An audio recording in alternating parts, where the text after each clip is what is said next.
In 2023, Nike dropped a legal bombshell on Bape, suing them for allegedly copying some of their most iconic sneaker designs. But here's the thing, Bape had already been making Nike lookalikes for almost 20 years. So why did Nike wait until now to go after them? Well, this is the story of how Nike sued Bape and why it might have just not changed sneaker culture forever. To understand why Nike sued Bape, you gotta go back to the early 2000s. While Nike was dominating the sneaker game with Jordans and Air Forces, a little brand from Japan was cooking up something crazy. Bape, founded by Nigo in 1993, was already a staple in Japanese streetwear, but in 2002, they dropped something that would change everything, the Bapesta. Now, let's be real, it looked almost exactly like the Nike Air Force One. From the silhouette, the midsole, even the paneling, it was all there. But instead of a Nike swoosh, Bape slapped their own signature star logo. And guess what? People loved it. From rappers, skaters, streetwear legends, everybody was rocking the Bapestas. Pharrell, Kanye, Lil Wayne, even Soulja Boy. Bapestas became the hottest sneakers outside of Nike and Adidas. Now you might be wondering, if Bape was straight up copying Nike, why didn't Nike sue them back in 2002? Well, here's the crazy part. Nike didn't even care.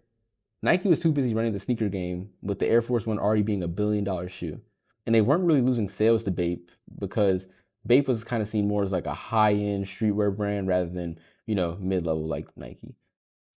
And let's not forget also, back then sneaker culture was already kind of an underground thing.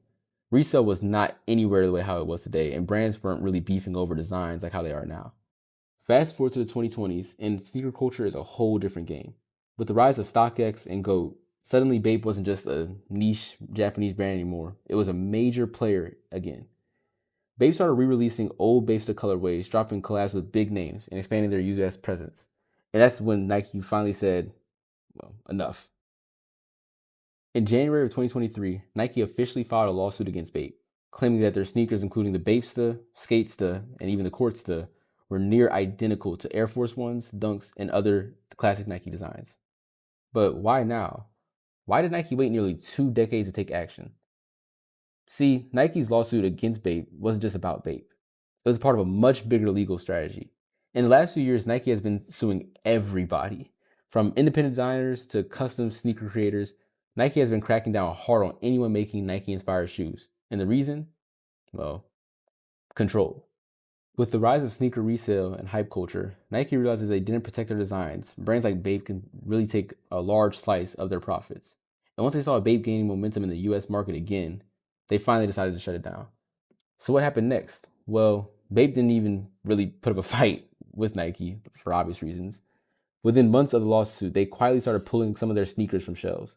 Particularly in the US, Nike has officially won.